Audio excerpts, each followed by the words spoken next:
বিশ্বকাপের দ্বিতীয় রাউন্ডে যেতে ব্রাজিলকে কি করতে হবে দেখুন সমীকরণ। মরক্কোর সঙ্গে 1-1 গোলে ড্র। ব্রাজিলকে যেন চেনাই জানি বিশ্বকাপের প্রথম ম্যাচে। দ্বিতীয় ম্যাচে তারা হাইতির মুখোমুখি হলো। নিউ জার্সিতে হারিয়ে যাওয়া সেলেসাওরা ফিলাডেলফিয়ায় নিজেদের খুঁজে পেল। সি গ্রুপের শীর্ষে উঠে গেল কার্লো আনচেলত্তির দল। 3-0 গোলের জয়ে দ্বিতীয় রাউন্ডে ওঠার পথও সহজ হয়ে গেল সেলেসাওদের।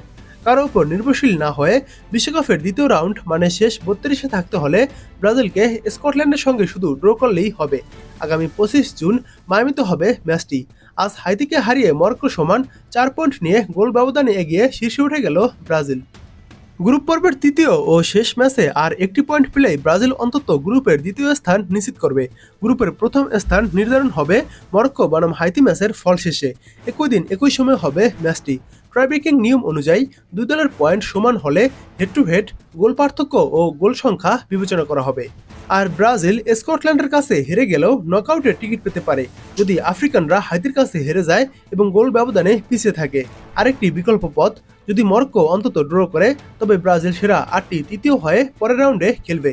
আর প্রথম স্থানে থাকতে হলে ব্রাজিলকে স্কটল্যান্ডের বিপক্ষে জিততে হবে এবং আশা করতে হবে যেন মরক্কো হাইতির কাছে হোঁচট খায়। ব্রাজিল ও মরক্কো যদি তাদের ম্যাচে একই গোল স্কোর করে তবে ব্রাজিলিয়ান দল গোল পার্থক্যে এগিয়ে থেকে গ্রুপ চ্যাম্পিয়ন হবে।